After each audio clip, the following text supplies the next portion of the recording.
Alors, bon, avant de donner la parole à coach Mohamed Ouabi, champion du monde U20, et aussi tout à l'heure, le président de la Fédération royale marocaine de football, M. Fawzi El-Khechani, nous a donné un scoop. Alors, c'est vous qui allez diriger l'équipe nationale lors des prochains Jeux Olympiques. Donc, félicitations. Ça a été dit par le président. Oui, il parlait d'ambition collective, je pense. Exactement. Bon, on va y revenir, hein. On va y revenir. Mais avant, j'aimerais aussi accueillir la légende du football marocain et africain, Moustapha Hadji, Ballon d'Or. Bon, ce n'est plus le dernier Ballon d'Or marocain. Je tiens à le signaler. Maintenant, on a Achraf Hakimi aussi qui s'ajoute à la liste. C'est un plaisir que de l'avoir dans cette plénière. Alors, on va donner la parole à coach Mohamed Ouabi, champion du monde U20. C'est en partie aussi grâce à lui qu'on est tous aujourd'hui champions du monde et on l'a dit tout à l'heure, grâce à toutes ces réalisations, le Maroc est devenu aujourd'hui un exemple à suivre dans notre cher continent. Le président de la fédération tout à l'heure a donné quelques points importants qui font du Maroc aujourd'hui le premier sur le plan continental par rapport à tous ces résultats réalisés dans le football. Pour vous, coach Mohamed Ouabi, quelles sont les clés de la réussite pour que justement les autres pays africains puissent prendre exemple sur le Maroc? Salam alaikum, bonjour à tous. Merci déjà pour l'invitation et de pouvoir partager ce moment, ce parcours et la méthode qui nous a amené à être champion du monde. Ce que je voudrais dire d'abord, c'est déjà avoir une fédération forte, structurée, avoir une direction technique ambitieuse. Je pense que c'est la base de tout. Je pense que rien n'aurait été possible si on n'avait pas, cette fédération et un président aussi très exigeant, je le dis toujours, très juste mais très exigeant et qui tire tout le monde vers le haut. Je pense que ça a été la clé. Donc moi, ce que je vais présenter aujourd'hui, ce que je vais essayer de partager aujourd'hui, c'est la méthode qui nous a servi à nous pour l'équipe U20 d'avoir ce titre et de donner justement et de rendre le Maroc et tous les Marocains fiers, heureux, mais surtout champions du monde. Ça, il faut le répéter parce que c'est le Maroc qui est champion du monde et on est très fiers. Donc c'est une méthode bien sûr sportive, mais qui est surtout humaine, qui a été construite sur des valeurs, sur des principes et avec une organisation. Et je pense qu'il peut aller au-delà des terrains. C'est pas juste pour le sport. Et j'espère que ça pourra inspirer de nombreux jeunes. Cette méthode, elle a été construite sur 3 mots qu'on ne voit pas bien ici, mais c'est pas grave. C'est croire, travailler, réussir. Croire, travailler, réussir. Et croire, déjà, c'est la confiance et la conviction. Et, il faut croire en soi. Et croire en soi, c'est en ses capacités, en son potentiel. Et surtout, il y a des fois... Tout à l'heure, ce matin, je buvais mon café ici et quelqu'un m'a dit, quand j'ai vu le groupe Brésil, Espagne et Mexique, moi, j'y croyais pas du tout. Je pensais qu'on allait rentrer après le premier tour. Je pense que c'est aussi un environnement qui est des fois pas très positif. Je pense qu'il n'était pas le seul d'ailleurs. Voilà, il n'était pas le seul, à part nous. Et donc c'est important de croire en soi aussi, mais surtout son potentiel, croire en son travail. Parce que c'est clair qu'on va se donner les moyens pour y arriver. Il faut se donner les moyens pour y arriver. Quand je mets croire dans l'équipe, je pense que ça concerne pas seulement les joueurs, mais le staff. Il faut que les joueurs croient au staff, il faut que le staff croit aux joueurs. Et je pense dans la vie de tous les jours, quand on est étudiant par exemple, on a des mentors, on a des professeurs, on a des gens qui vont nous guider, des gens expérimentés. Donc il faut croire aussi en ces personnes-là qui vont nous tirer vers le haut. Et surtout croire malgré les obstacles et les doutes. Parce qu'en fait, il faut toujours se dire que ça va payer. Ça va payer, et des obstacles, des doutes, il y en a beaucoup. Et j'aime bien cette image parce que je dis que c'est la première étape, c'est d'y croire. Parce que c'est pas cette photo en elle-même, mais je me retrouve juste avant le premier match contre l'Espagne, où je parle avec mes joueurs, comme ça, juste avant la séance d'entraînement, et j'essaie de leur dire qu'il faut y croire, qu'on n'a rien à envier, qu'est-ce qu'eux ont, que nous on n'a pas. Et il faut vraiment qu'on croit en nous. Et dans les yeux des joueurs, de la plupart des joueurs que j'essaie toujours de fixer, mais je voyais un peu cette flamme, cette confiance, se dire ouais, on peut le faire, on peut le faire. Pour moi, c'est une image qui représente beaucoup parce que c'est un peu le point de départ dans cette compétition. Donc la confiance et la conviction, y croire. Le travail, on sait très bien qu'on n'y arrive pas sans travail. Et on doit savoir où on veut aller. Donc visualiser l'objectif et puis s'engager dans un processus. Mais visualiser l'objectif, c'est la clé de tout par rapport à nous.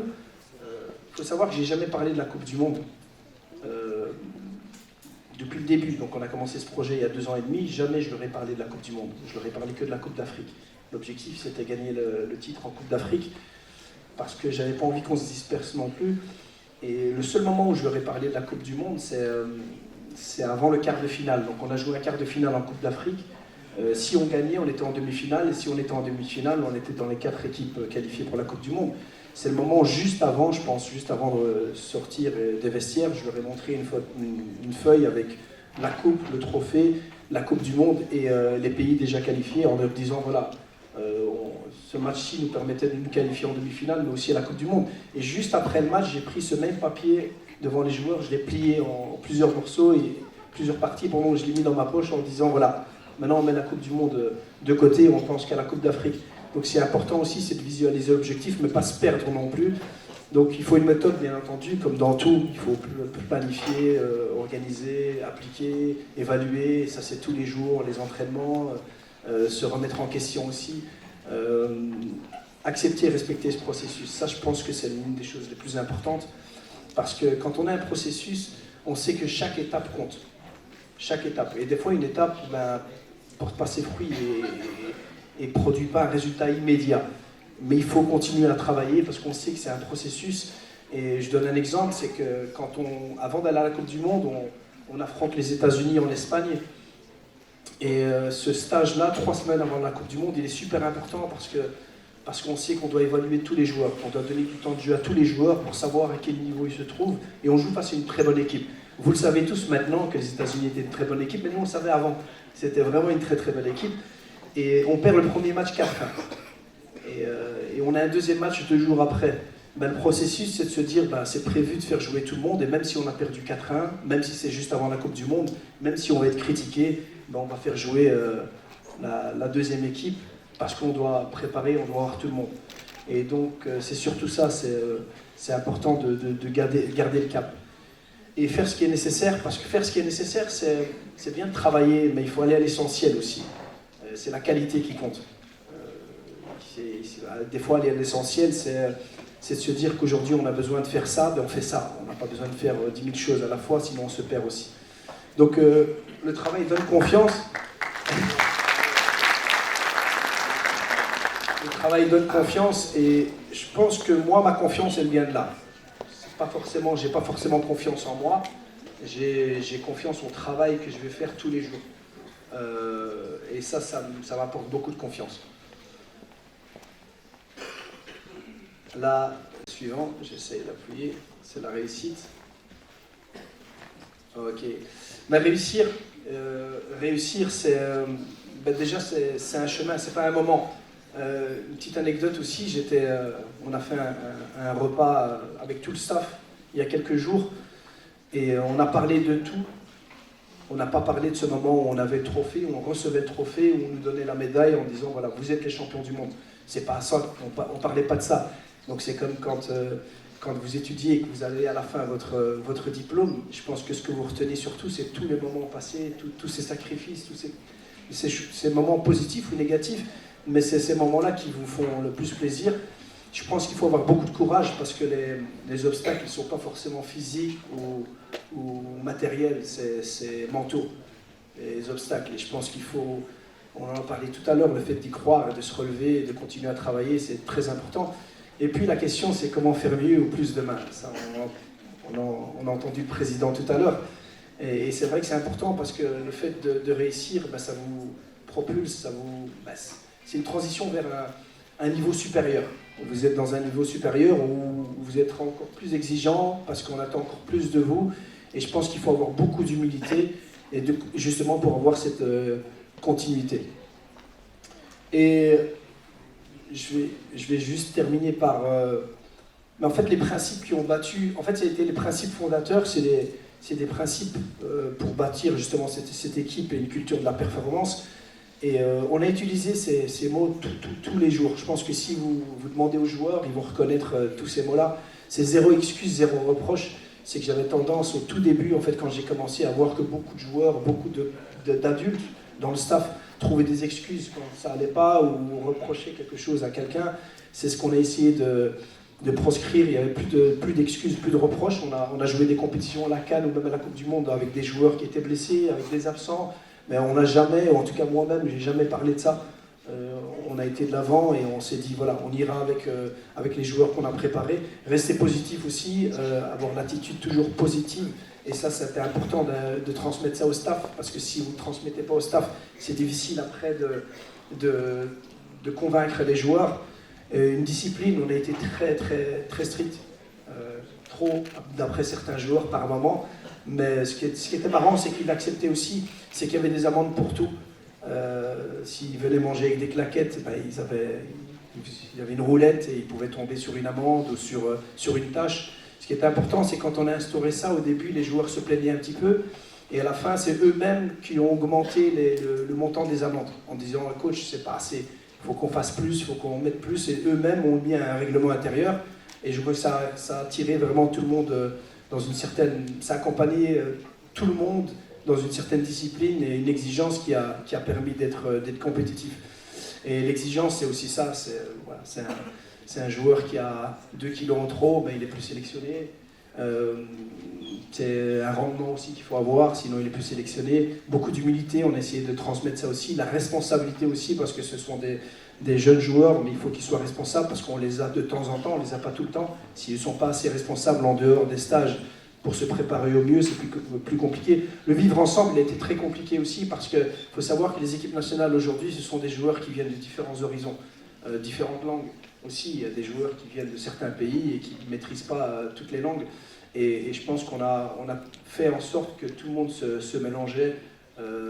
Par exemple, ils ne pouvaient pas s'asseoir n'importe où quand on mangeait, au déjeuner, au dîner, ben, il y avait des noms.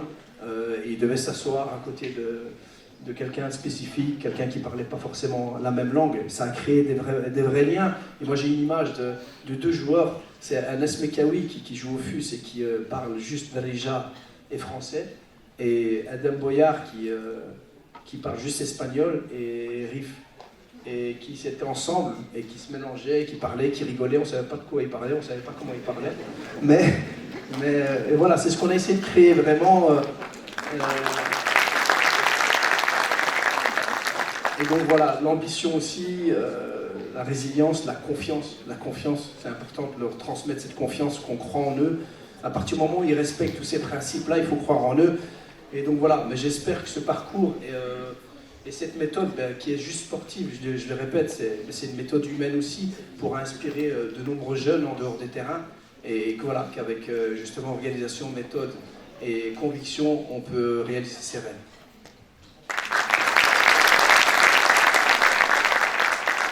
Merci beaucoup, coach Mohamed Wahabi, pour ces principes fondateurs. C'est comme ça que vous les avez appelés.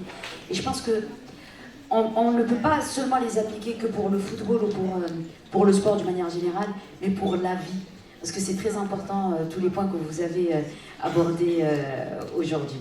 Merci beaucoup, coach Mohamed Wahabi. Si je peux me permettre, j'ai une anecdote quand même qui reflète bien ce qu'on essaye de transmettre et ce qu'on a envie de transmettre à tous les jeunes. C'est que moi j'ai des enfants, j'ai une fille de 17 ans. Et bien avant la Coupe du Monde, on parlait souvent de ce qu'elle allait faire plus tard. Et l'impression, j'ai le sentiment qu'elle se fixe et qu'elle se mettait des limites. Ça veut dire qu'elle craignait un petit peu pour le futur. Elle se disait non, c'est trop difficile pour moi, ça c'est trop difficile pour moi. Et j'essayais toujours de lui dire non, il faut y croire, il faut se donner les moyens et aller de l'avant.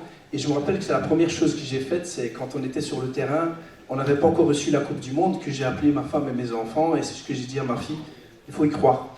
Il faut croire en ses rêves, c'est la preuve, regarde, papa est champion du monde.